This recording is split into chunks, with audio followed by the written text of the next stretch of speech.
Hello friends, स्वागत है आप सभी का हमारी फिर से एक नई वीडियो में। जैसा कि देख सकते हैं हमारे पास एक ये पैनासोनिक कंपनी की एसी की पीसीबी रखी हुई है। इसमें कस्टमर का कहना है कि मोटर इसमें अब नॉर्मली बिहेवियर दे रही है, मतलब मोटर चल रही है, बंद हो जा रही है। फिर इसमें उन्होंने ये भी बताया है कि कई बार क्या हो रहा है, मोटर चल रही है, चलते चलते पूरी पीसीबी शट डाउन हो जा रही है। तो इसमें ऐसी उन्होंने प्रॉब्लम बता के भेजी। अभी इसको क्या है, हम पीसीबी को चेक करेंगे और उसको रिपेयर करने की कोशिश करेंगे। तो आपके सामने आपको बताएंगे कि आप भी इन स्टेप्स को फॉलो करके पीसीबी को आसानी से रिपेयर कर सकते हैं। तो सबसे पहले क्या करते हैं, हम पावर सप्लाई को कनेक्ट कर लेते हैं। यहाँ पे न्यूट्रल का टर्मिनल है, इस पर न्यूट्रल लगा दिया हमने। यहाँ पे ये लाइन का टर्मिनल है, तो यहाँ पे लाइन लगा दी हमने। ये पीसीबी कनेक्ट कर दी है दोस्तों, और इसको हम पीसीबी को चेक करेंगे और उसको रिपेयर करने की कोशिश करेंगे। तो सबसे पहले हम क्या करते हैं, पावर इनपुट दे देते हैं। पावर इनपुट दे दी है, तो पीसीबी में अभी कोई हरकत नहीं हुई है।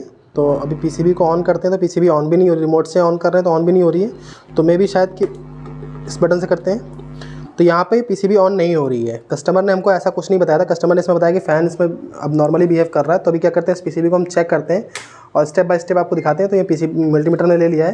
यहाँ पे इसको डीसी रेंज पे सेट कर लेंगे। सॉरी, एसी पे आ गया, पहले डीसी पे था। डीसी पे सेट कर लेंगे और इसके वोल्टेजेस चेक करेंगे। तो नॉर्मली यहाँ पे फ़ैन के जैक को रिमूव कर लेंगे, क्योंकि यहाँ पे 300 वोल्ट आते हैं। तो हम पहले चेक करेंगे इसके 300 वोल्ट अगर आ रहे हैं तो उसका मतलब EMI सेक्शन इसका ओके है।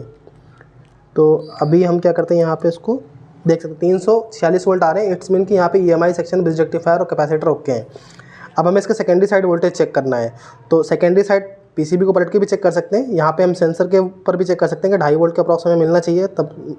तो देख सकते हैं 2.4 2.3 वोल्ट बन रहे हैं यहाँ पे। इट्स मीन कि सेकेंडरी साइड भी वोल्टेज बन रहे हैं। अब सेकेंडरी साइड वोल्टेज बन रहे हैं तो हो सकता हो कि ये स्विच ख़राब हो, जो यहाँ पे ये इमरजेंसी स्विच दे रखा है, ये स्विच ख़राब हो। तो ये स्विच और रिमोट दोनों एक साथ नहीं काम कर रहे हैं। तो हम क्या करेंगे कि कभी भी जब ऐसा कोई केस आया करे आपके पास, तो आप सबसे पहले नॉर्मली सारे वोल्टेजेस को ईजिली चेक कर लें। जैसा कि नॉर्मली देख सकते हैं यहाँ पे एक स्विंग का टर्मिनल है। तो हम स्विंग को टर्मिनल को चेक करने के लिए हम इस कैपेसिटर का यहाँ पे ग्राउंड ले लेंगे और इसकी इधर से 1 नंबर पिन को चेक करेंगे। जब इधर से एक पिन पर रखा तो मैं कोई वोल्टेज नहीं, तो फिर इसकी अपोजिट डायरेक्शन उस पर चेक करेंगे। तो यहाँ पे 7.6 वोल्ट मिल रहे हैं। इट्स मीन कि यहाँ पे हालांकि 12 वोल्ट मिलने चाहिए थे हमें, बट 12 वोल्ट नहीं मिल रहे। तो हम इसको क्या करते हैं, इसके ग्राउंड को चेंज करके यहाँ पे अब इसके वोल्टेज को चेक करेंगे। तो देख सकते हैं यहाँ पे 12 वोल्ट मिल रहे हैं। 12 वोल्ट मिल रहे हैं, इसका मतलब 12 वोल्ट इसके ओके हैं। तो 12 वोल्ट ओके है और यहाँ पे 2.5 वोल्ट आ रहा है। इट्स मीन कि 5 वोल्ट भी इसका ओके है। और हम क्या करते हैं, इस पीसीबी को थोड़ा सा पलट के सारे वोल्टेज वगैरह चेक करेंगे ताकि हमें आसानी से चीज़ें क्लियर हो जाएँ। और उसके बाद हम पीसीबी को रिपेयर करें। इसमें कोई EPROM IC नहीं लगी है। तो हम फिर क्या करते हैं, यहाँ पे देखते हैं यहाँ पे माइक्रो कंट्रोलर लगा हुआ है इस जगह पे, और ये नॉर्मली कोई हीट भी नहीं कर रहा है। तो ठीक है, नॉर्मली अगर माइक्रो कंट्रोलर ख़राब होता है तो हीट करता है। यहाँ पे हीटिंग नहीं हो रही है और कोई EPROM IC नहीं लगी हुई है। तो हम क्या करते हैं, इस पीसीबी को वापस से पलट लेते हैं और पलटने के बाद यहाँ से ये निकल गया, इसको हम फिर से लगा लेंगे। स्पार्किंग हो रही है, इट्स मीन कि थोड़ा सा लोड वगैरह ले रहा है ये। तो अभी क्या करते हैं, हम इसके क्रिस्टल पे वोल्टेज चेक करते हैं। तो क्रिस्टल के एक साइड में ये रखा, यहाँ पे दिखा रहा है कुछ मिली वोल्टेज में वोल्ट आ रहे हैं। इस साइड चेक करते हैं तो यहाँ भी मिली वोल्ट में वोल्ट आ रहे हैं, जो कि सही नहीं है। अगर आपके पास दोस्तों, हम क्या करते हैं, इसको फ्रीक्वेंसी के मोड पे ले जाते हैं। फ्रीक्वेंसी के मोड पे लेकर अब हम इसकी फ्रीक्वेंसी को चेक करेंगे। तो यहाँ पे 798 हर्ट्ज़ 8 हर्ट्ज़ आ रहा है, जो कि गलत है। यहाँ पे हर्ट्ज़ में नहीं, हमें किलो हर्ट्ज़ या मेगा हर्ट्ज़ में मिलना चाहिए था। तो क्रिस्टल यहाँ पे माल फंक्शनिंग कर रहा है। तो हम यहाँ पे पीसीबी के पावर सप्लाई को बंद कर देंगे और सबसे पहले हम क्या करेंगे, इस क्रिस्टल को चेंज करेंगे। उसके बाद हम इस पीसीबी को चेक करेंगे। तो हम क्रिस्टल को चेंज करने के लिए यहाँ पर थोड़ा सा पेस्ट अप्लाई कर लेते हैं। देख सकते हैं यहाँ पर थोड़ा सा हम पेस्ट अप्लाई कर लेंगे। पेस्ट अप्लाई कर दिया हमने। और जब भी दोस्तों आप काम करें, थोड़ा सा कैपेसिटर का डिस्चार्ज होने का वेट करें। बट हमारे पास थोड़ा सा टाइम की इशू है, इसलिए हम इसको थोड़ा सा इजीली वे में कर ले रहे हैं। बट आप लोग थोड़ा सा इसको टाइम का वेट करें तब करें, ऐसे ना करें। तो हमने क्रिस्टल निकाल दिया है। इस क्रिस्टल को यहाँ पर रख लेते हैं। अभी पहले इसकी पिन को साफ़ कर लेते हैं। तो पिन को साफ़ करके हम इसमें अच्छे से जगह बना लेंगे। उसके बाद हम इसमें दूसरा क्रिस्टल लगाएंगे। इसके होल्स हमने क्लियर कर लिए हैं, देख सकते हैं यहाँ पे ये होल्स हमने क्लियर कर लिए हैं। इसमें एक ट्रैक के हल्की सी कट भी गई, कोई दिक्कत नहीं है, इसमें लग जाएगी।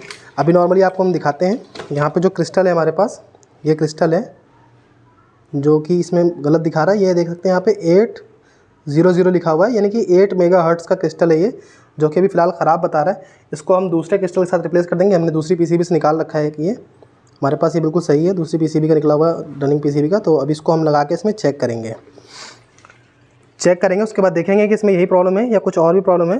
तो कोई बात चेक करेंगे, देखते हैं यहाँ पे क्रिस्टल हमने ये इसमें इंसर्ट कर दिया है। अब इसको हम सोल्डिंग करके, सोल्डिंग की मदद से इसको सोल्ड कर लेंगे। सोल्ड करने के बाद इसको हम चेक करेंगे ऑन करके। तो फिलहाल यहाँ पे हम थोड़ा सा पेस्ट अप्लाई कर लेते हैं। फिर से पेस्ट अप्लाई कर लिया है हमने थोड़ा सा।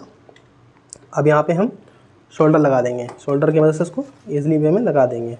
देख सकते हैं ये हमने इसको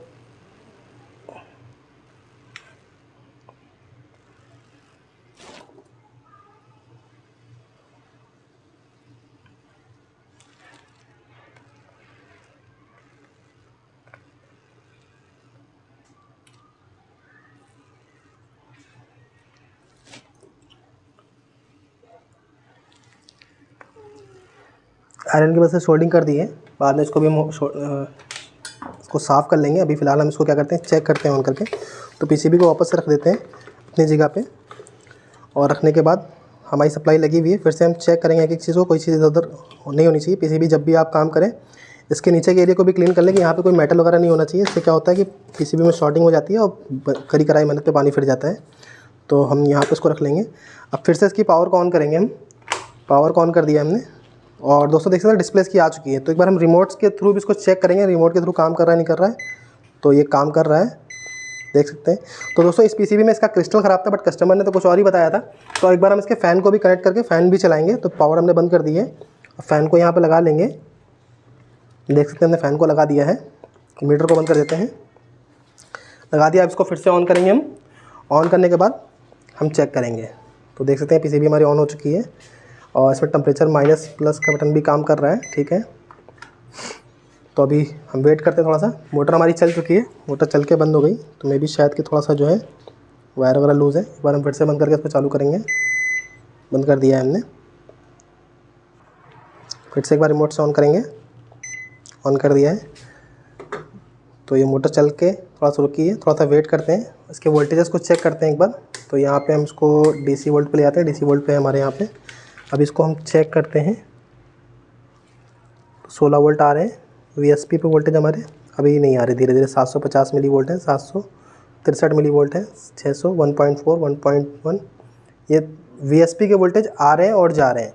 तो दोस्तों अब हम यहाँ पे इस केस में क्या करेंगे, जैसा कि देखते हैं ये तो इसके मेरे ख्याल से फीडबैक लगा दिया मैंने, गलत लगा दिया। यहाँ पे 1.17, तो वीएसपी के पूरे वोल्टेज नहीं आ रहे हैं।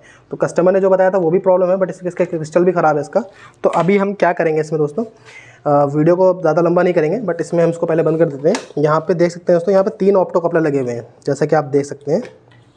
इसको हम निकाल देते हैं पावर को। मोटर वगैरह चल चुकी है, पीसीबी हमारी ऑन हो चुकी है। तो मे बी मैक्सिमम फॉल्ट तो दूर हो चुकी है, कोई दिक्कत नहीं है। हम इसका ना अब इसमें देख सकते हैं यहाँ इस पीसीबी में यहाँ पे 3 ऑप्टो कपलर लगे हुए हैं, 1 2 3। इसकी ट्रेसिंग करके, जैसा कि नॉर्मली हम पीछे देख सकते हैं, यहाँ पे पीछे इसकी ट्रेसिंग करके वीएसपी वोल्टेज के जो ऑप्टो कपलर है उसको चेंज कर देंगे, क्योंकि इसमें मैक्सिमम केस में ऑप्टो कपलर ही ख़राब होता है। चेंज करके इस पीसीबी को डन करके कस्टमर को दे देंगे।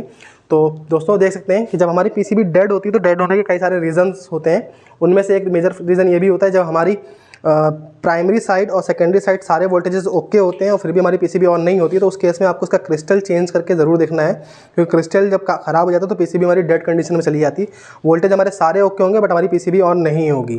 तो जब भी कभी अगर ऐसी कोई पीसीबी आती है, कुछ आता है, तो सबसे पहले जब आपके सारे वोल्टेजेस बन रहे हो, ईएमआई सेक्शन और ब्रिज के सारे सेक्शन के वोल्टेज बन रहे हो, 5 वोल्ट 12 वोल्ट सारे बन रहे हो, तब आपको सबसे पहले क्रिस्टल को चेंज करना है। क्रिस्टल को चेंज करके पीसीबी को ऑन करना है। आपकी पीसीबी 90% आपकी ऑन हो जाएगी, क्योंकि कुछ केसेस में माइक्रो कंट्रोलर भी ख़राब होता है, बट वो बहुत रेयर केस होते हैं। बट ज़्यादातर में ये आपको क्रिस्टल की ही डैमेज मिलेगा। तो आप क्रिस्टल को चेंज करेंगे तो आपकी पीसीबी ओके हो जाएगी।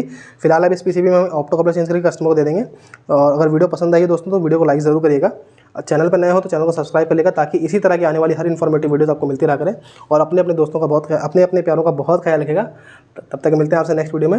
Have a nice day. Thank you.